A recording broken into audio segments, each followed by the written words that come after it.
The millionaire slowed his steps. His breath caught his eyes fixed on a shadow beneath the bridge. A girl in torn clothes clutched two crying babies, her hands trembling, her body swaying as if ready to collapse. He blinked once, twice, not believing what he saw. She whispered, shook the bottle, pressed it to a baby's lips, then pulled back in fear as he drew closer. His pulse raced, his chest tightened, his mind spun. Who was she? Why here? And why did those desperate eyes feel so painfully familiar? If you want to know what happens next, stay with me until the end of the video. And if you still believe deep in your heart that God is always watching over you silently, arranging everything, then right now, leave a comment saying AMN below this video. Because who knows, at the very moment you write those words, a blessing may quietly enter your life. The city of Louisville was dressed in autumn that evening. Golden leaves floated down from the old maples along the Ohio River, spinning gently before landing on the quiet streets. The air was cool, carrying the faint scent of damp earth after a light drizzle. Across the Big Four bridge, a sleek black sedan moved slowly, its headlights cutting through the fading light. Inside sat David Miller, a man who had once been called one of the brightest figures in real estate. At 40, he was wealthy, admired, and outwardly successful. Yet his face in that moment looked older than his years hollowed by grief. It had been only a year since the illness took his little girl. She had been 5, with eyes that sparkled like morning light. David had spent everything he had: money, influence, every ounce of strength to fight the disease. In the end, nothing had been enough. He had watched her fade in his arms, powerless, and from that day forward his world turned silent. Even business victories felt empty, as though they belonged to someone else. Beside him, in the driver's seat, was Jack Turner, his longtime assistant and trusted friend, a veteran with eyes that carried their own scars. Jack drove carefully, casting occasional glances at David through the mirror. He had grown accustomed to his employer's silence. But tonight, something shifted. David leaned forward slightly, his brow tightening. A sound had reached his ears, faint trembling like a kitten lost in the dark.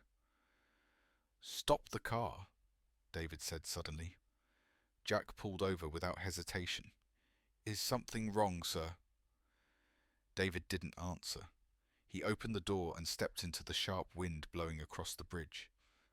The city noise faded beneath the rushing river, and again he heard it, a cry, fragile and thin, seeping up from the shadows below.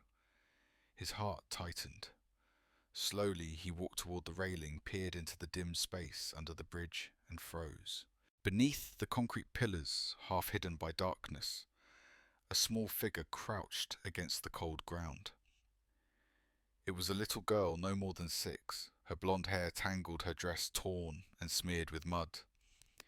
In her trembling arms she clutched 2 newborns, their faces pale, their bodies wrapped in little more than thin cloth. One slept soundly, the other wailed with hunger. For a moment David could not breathe. The sight pierced straight through the emptiness that had consumed him for months. Memories of his own daughter's frightened eyes during her worst nights came flooding back. The child below the bridge looked up at him with that same mix of fear and desperate pleading. Jack hurried to his side. "My God! 3 children out here. We should call the police." But David was no longer listening. His hands gripped the railing as though the weight of his life hung there. He felt as if he stood on the edge of 2 worlds. One where he turned away and left the matter to strangers, and another where he stepped forward and changed everything. The cry of the infant rose again, slicing through the autumn night. David drew in a ragged breath. His decision was already made. David moved quickly down the slope beneath the Big Four bridge. His polished shoes sank into the damp earth as he approached the child huddled against the pillar. The little girl's wide eyes filled with alarm, and she clutched the babies tighter, whispering in a trembling voice, "Please don't send us away. We'll be good. We won't bother anyone." Her words pierced his chest. He knelt a few feet away, careful not to frighten her. "Sweetheart, I'm not here to hurt you. Where are your parents?" The girl lowered her head, her tangled hair falling across her face. She did not answer. She only rocked the infants as if shielding them from the world. Jack caught up his face, stricken. "Sir, these children won't last long out here. It's freezing." David nodded, his voice rough with emotion. "We can't leave them." He reached out slowly. The girl flinched, her eyes shining with fear. "Don't sell us," she pleaded. "Don't leave us." David froze, his heart twisting. His daughter had once said those exact words before surgery, clinging to his hand with desperate strength. He swallowed hard, his voice breaking. "No one will sell you. No one will leave you. I just want to take you to the hospital so the doctors can help." The girl stared at him for a long moment, suspicion flickering in her gaze. At last, she loosened her grip, allowing him to lift the crying infant. The baby's body was feather-light, far too fragile. David carefully picked up the second child as well. "You'll come too," he said gently. "We're leaving this place." Timidly, she rose to her feet, still clutching a torn canvas bag that held a few bottles and scraps of clothing. Her bare feet, caked in mud, trembled against the cold ground. Minutes later, the black sedan sped toward the nearest hospital. In the back seat, David draped his coat over the three children. The girl's voice broke the silence. "My name is Hannah," she whispered. "This is Ethan, and this is Caleb. I have to keep them safe." David's throat tightened. He gave a faint nod, his eyes burning. "You've done more than most adults ever could, Hannah." At the hospital, doctors rushed to take the babies. Hannah tried to follow, but David placed a gentle hand on her shoulder. "They'll be okay. Let the nurses work." His words were meant for her, but in truth, he was speaking to the memory of his lost daughter.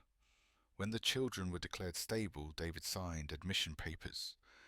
The nurse looked at him and asked, "Are you their father?" The question struck him silent. After a pause, he nodded faintly, just to ensure their treatment. By midnight, after long hours at the hospital, David made a decision that would alter his life forever. "We're taking them home," he said quietly to Jack. The mansion on the edge of Louisville had stood in silence for nearly a year since the day laughter left it. That night, its heavy doors opened and the cries of infants echoed across marble floors, once cloaked in grief. Inside, Sarah Miller rose from the sofa, her long brown hair falling over a pale face worn by sleepless nights. She froze at the sight before her, David stepping in with two newborns in his arms and a small girl hiding timidly behind him. "David, what is this?" Her voice shook with fear and anger. "I couldn't leave them," he said, laying the infants gently on the sofa. Sarah's eyes blazed. "One day you walk in with 3 children. Do you think I can bear this? Do you think I can look at that girl who is about the same age as our daughter and not break apart?" Hannah shrank, whispering to the babies, "If they don't want us, I'll take you somewhere else." David's heart clenched. He knelt beside her. "No one is sending you away." He turned to Sarah, his voice firm. "Look at them. They would have died." Sarah's laughter was bitter, edged with grief. "And what about me, David? You think I can survive this reminder? Every glance, every shadow in this house already kills me." She turned and stormed upstairs, her heels striking like hammers against the wood. Dinner that night was heavy. Sarah sat rigid at the head of the table, her plate untouched. David tried to feed Hannah, who chewed a dry piece of bread in silence. The twins lay in a makeshift cradle beside them, their faint cries filling the tension. Hannah leaned over, whispering gently, "Don't cry, I'm here."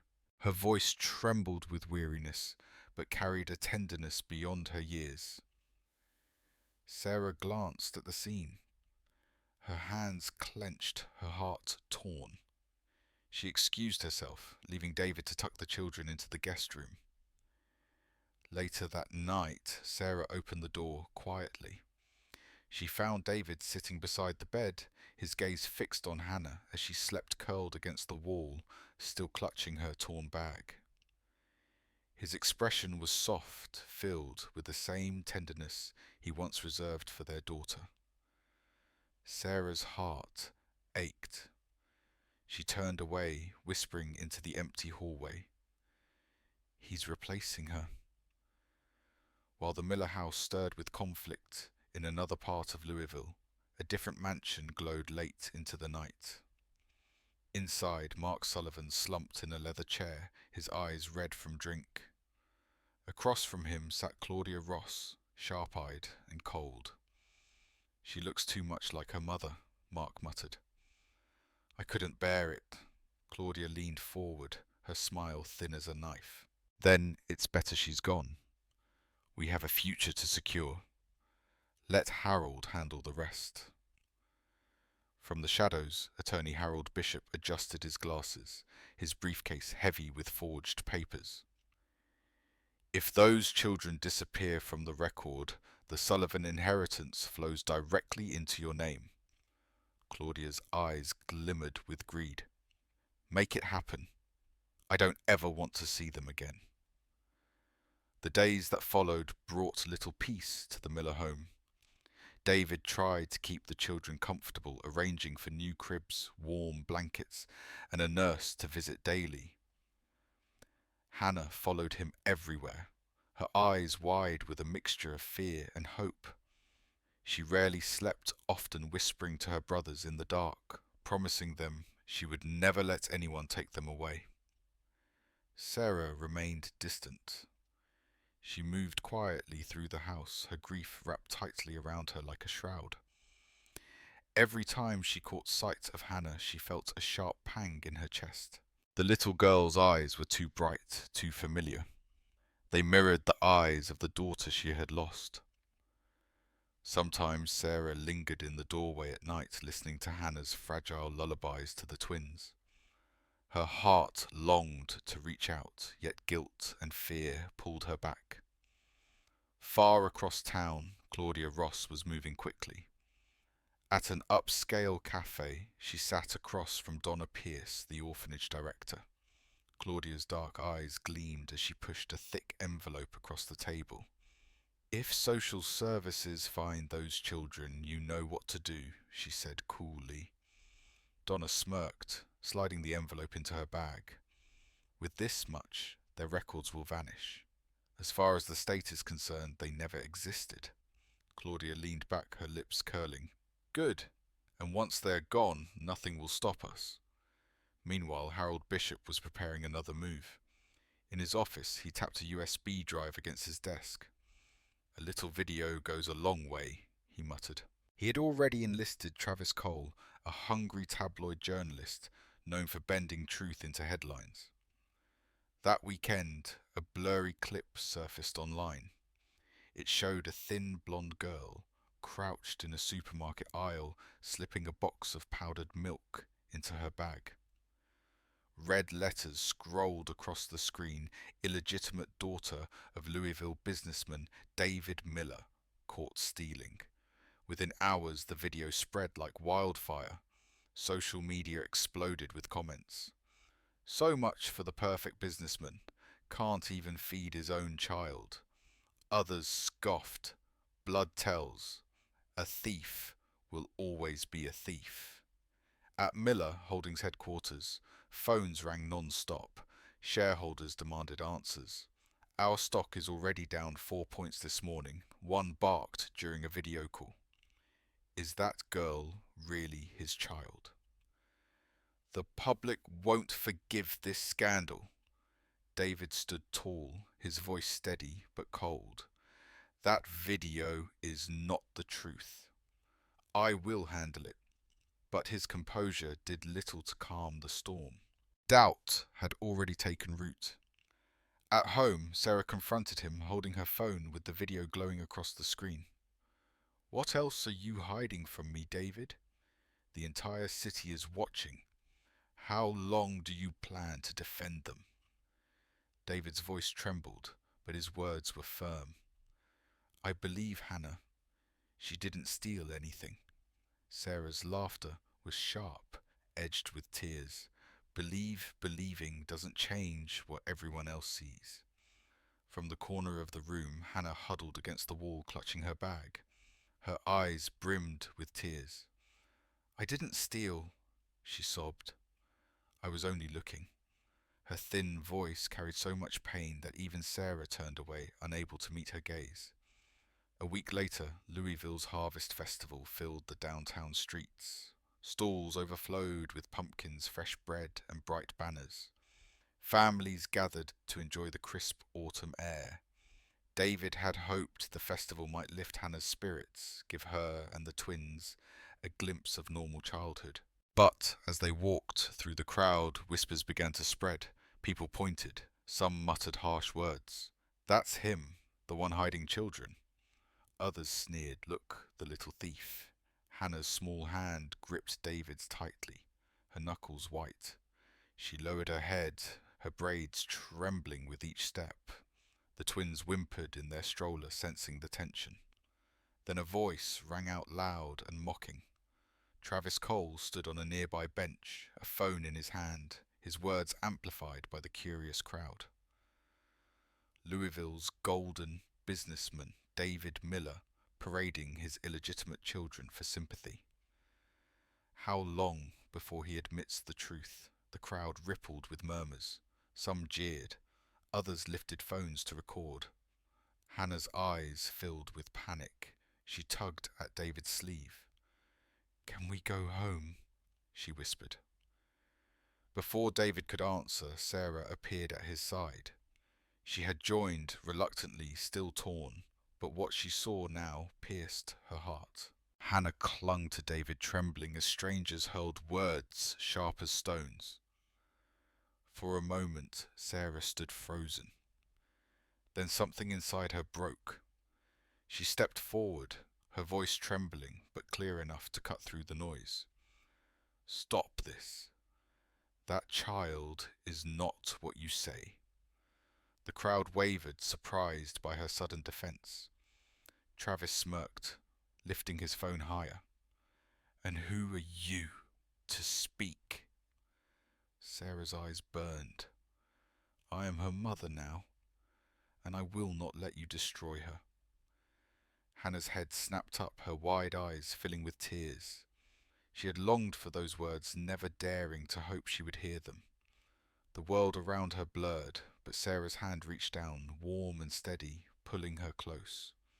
The crowd quieted, uneasy. Some lowered their phones, ashamed. Travis sneered, but his voice faltered as murmurs of disapproval rose against him. David stood still, his heart swelling with a fierce mixture of relief and awe.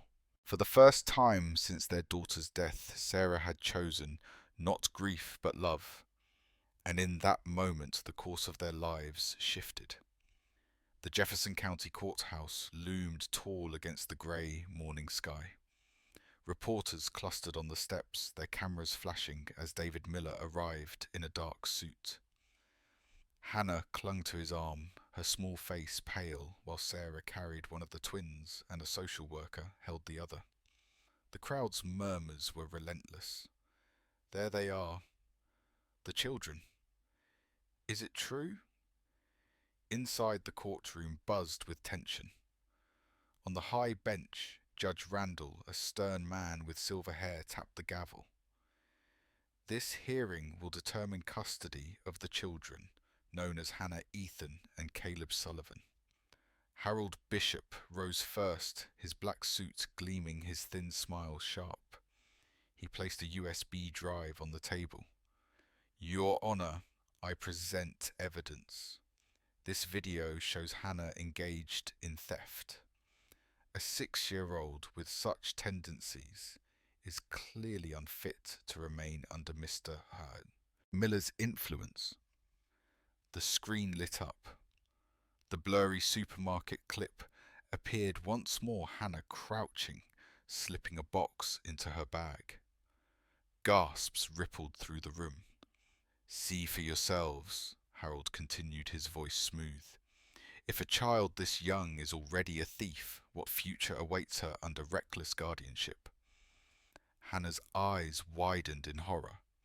She stood abruptly, her voice breaking. I didn't steal. I swear I only looked because my brothers were hungry. Tears streamed down her cheeks, her small frame trembling as she clutched the wooden table. The whispers in the courtroom swelled.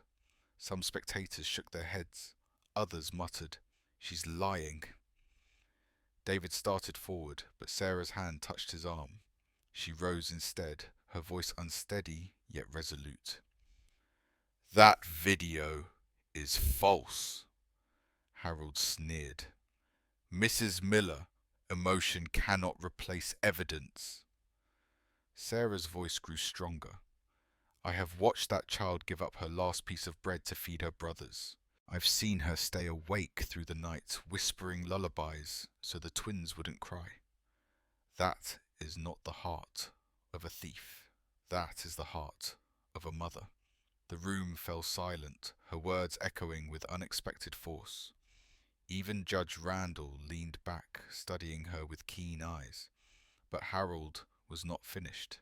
Your Honor, I also call a witness, Donna Pierce, director of St. Mary's Orphanage.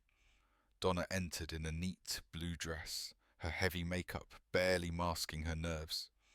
She raised her hand and spoke smoothly. I once saw Hannah strike her baby brother to take a bottle of milk. She is aggressive, unfit to care for siblings. Hannah gasped, shaking her head violently. No, I never hit them. I only held them when it was cold. The judge frowned, tapping his gavel for order, yet unease flickered across his face. Then from the gallery an elderly voice rang out. Your Honor, I have the truth. All eyes turned. Helen Brooks, a frail woman with snow-white hair, stepped forward with the aid of a cane. Her voice trembled but carried conviction.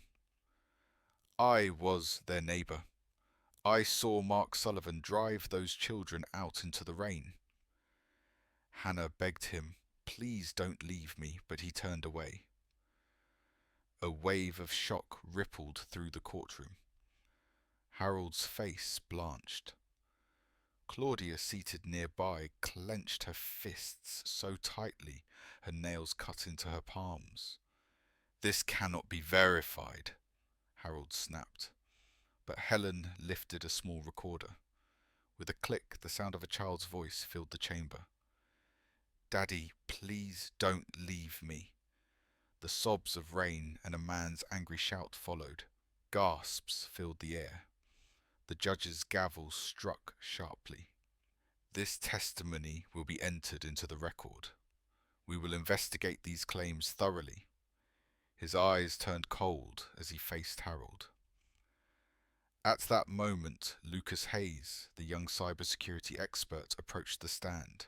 With calm precision, he displayed frames from the supermarket video. Notice the shadows here. The light changes abruptly, inconsistent with movement. Metadata confirms the file was spliced. This video is a forgery. The courtroom erupted. Reporters scribbled furiously. Judge Randall's expression hardened. Forgery and perjury are grave offences. This hearing is adjourned until a full inquiry is complete. The gavel fell, echoing like thunder. Hannah buried her face against Sarah's side, sobbing. Sarah bent down, wrapping her arms tightly around the little girl. For the first time, she whispered without hesitation, "You're safe, sweetheart. No one will take you from us." David's eyes blurred with tears. In that moment, amidst the storm of scandal and betrayal, the Millers had found something stronger than fear. They had found each other. The city of Louisville awoke the next morning to headlines that sent shockwaves through every household. Attorney Harold Bishop arrested for forgery. Beneath the bold letters was a grainy photograph of Harold, his wrists bound by silver cuffs as he was led into a police car. Alongside him appeared another name, Donna Pierce, charged with bribery and child endangerment. For weeks, the city had buzzed with whispers about David Miller's supposed illegitimate children. Now the tide turned. The same voices that once condemned him shifted, their tones softened by outrage at the conspiracy uncovered.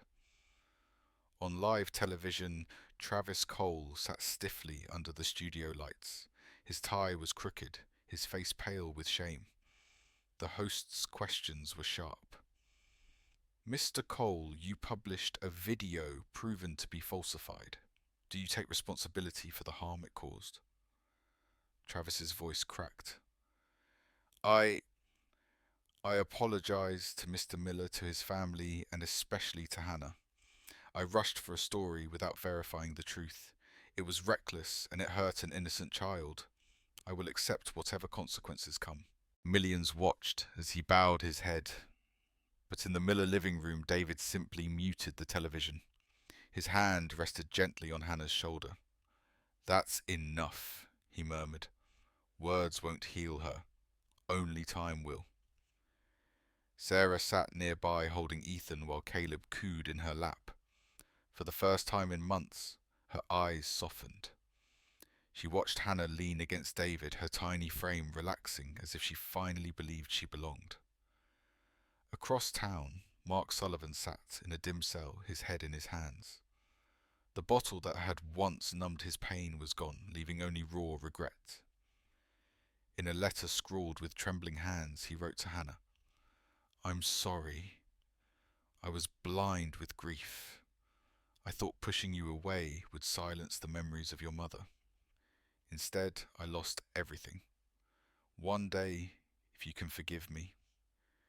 When word of the letter reached David, he read it in silence. He did not show it to Hannah. Not yet. Some wounds were too fresh, and David knew her heart deserved time to heal without confusion. Claudia Ross, meanwhile, was led through a crowd of reporters outside the courthouse. Her once perfect hair was tangled, her sharp smile gone. She thrashed against the officers, her voice shrill. "You'll regret this, David Miller. That girl stole everything from me." The cameras captured her fury, her face twisted with bitterness. To the public, she no longer looked like a woman of ambition, but a figure consumed by malice. Inside the Miller home, life slowly began to change. The marble halls that once echoed only with silence now carried the soft cries of infants and the quick steps of a 6-year-old girl. Hannah followed Sarah into the kitchen each morning, shyly asking if she could help stir the pot or set the table. At first, Sarah kept her distance, her hands stiff as she passed Hannah a spoon. But one morning, as Hannah carefully placed bowls on the counter, she whispered, "Thank you, Mum." The words slipped out softly, almost unintentionally. Sarah froze, the bowl in her hand trembling. For a moment she felt the old wound of loss tear open again. But then Hannah looked up with wide, uncertain eyes, as if ready to apologize for saying it. Instead, Sarah knelt and pulled her close. Tears spilled freely down her cheeks. "You don't need to thank me, sweetheart. You're home now." From that day forward, something shifted. Sarah began brushing Hannah's hair in the mornings, braiding it the way she used to for her daughter. At night she sat beside the girl's bed, reading softly while Hannah drifted to sleep with Ethan and Caleb nestled nearby. David watched these changes with quiet gratitude. Though grief still lingered in their home, love was slowly building in its place. One evening, the family gathered in the living room. The fire crackled, casting warm light across their faces. David held the twins while Hannah sat curled against Sarah's side. Jack Turner entered, a rare smile softening his weathered features. "You've got a house full now," he remarked. David nodded, his gaze steady. "Yes, and this time I won't fail them." Jack's smile faded into something solemn. "You didn't fail before. You fought for your little girl as hard as any father could. But sometimes, fate decides differently." David swallowed hard, his eyes glistening. "Maybe so. But Hannah and her brothers, they're my second chance." Hannah lifted her head, her small voice clear. "You're my dad now." The words fell into the room like a blessing. Sarah's breath caught her arms tightening around the girl. David closed his eyes, a tear sliding down his cheek as he whispered, "Yes, Hannah, I am." Outside, the autumn wind rustled through the trees of Louisville, carrying away the last of the old whispers. For the first time in years, the Miller home was filled not with echoes of sorrow, but with the sound of family finding its way back to life. 10 years slipped quietly through the streets of Louisville. Seasons came and went, and with them the memories of sorrow faded like mist over the Ohio River. The Miller mansion, once filled with silence, now brimmed with laughter and voices that carried across its wide halls. On an autumn afternoon in 2034, David Miller sat on a wooden bench in the garden behind his home. His hair had turned silver at the temples, but his eyes remained steady and warm. Beside him, Sarah poured tea, her hand resting gently over his. Their gazes turned to the yard, where three young figures filled the air with joy. Hannah, now 16, ran across the grass, her braids swinging as she chased her brothers. Ethan and Caleb, lively 10-year-olds, shouted and laughed as they tossed a ball back and forth. Their playful cries echoed like music, the very sound David once thought he would never hear again. He remembered the night under the bridge, the trembling girl, her torn dress, the two tiny infants in her arms. He had thought his heart was too broken to love again. But Hannah had proven him wrong. She had not only survived, she had given him reason to live. Sarah leaned closer, her voice soft. "Can you believe how far she's come?" David nodded, his eyes glistening. "She saved us as much as we saved her." Inside the house, Hannah's schoolwork lay open on the desk. In bold letters across the top of a page was the title of her latest essay, "My dream is to become a lawyer, so no child will ever be abandoned again." David had read the words quietly one evening, his throat tightening with pride. That night, around the fireplace, Hannah read the essay aloud to her family. "A home," she said firmly, her young voice steady, "isn't made of walls or money. A home is made of love, of parents who stay, and of laughter that keeps the darkness away." Ethan clapped loudly. Caleb beamed, and Sarah's tears sparkled in the firelight. David placed a hand on Hannah's shoulder and whispered, "You're braver than I ever dreamed." As twilight deepened, the family gathered close. The wind carried the scent of maple leaves drifting from the trees, glowing red against the fading sky. Hannah leaned her head on Sarah's shoulder, her brothers nestled nearby. David looked at them all, his heart full, knowing the house once haunted by grief had become something stronger than stone or wood. It had become a true home. Life had not erased loss, but it had written a new chapter, one of healing faith and the quiet triumph of love over despair. The wicked had fallen, but kindness endured. And in the Miller family, 3 children who once had nothing now had everything that truly mattered. For those who listened to their story, the lesson remains simple sometimes. A single act of compassion can change not only the life of a child, but the course of a family forever. Today's story comes to an end, but its echo still lingers in the heart. What do you think? Give us a score from 1 to 10 and feel free to share a few words in the comments. Every voice here is valued and heard. Before you go, let me ask you gently, are you doing okay today? If your heart feels heavy, let this place be a quiet corner where you can share and find comfort. See you again in the next bedtime story, where love and hope remind us that no matter how dark the night may seem, kindness will always prevail.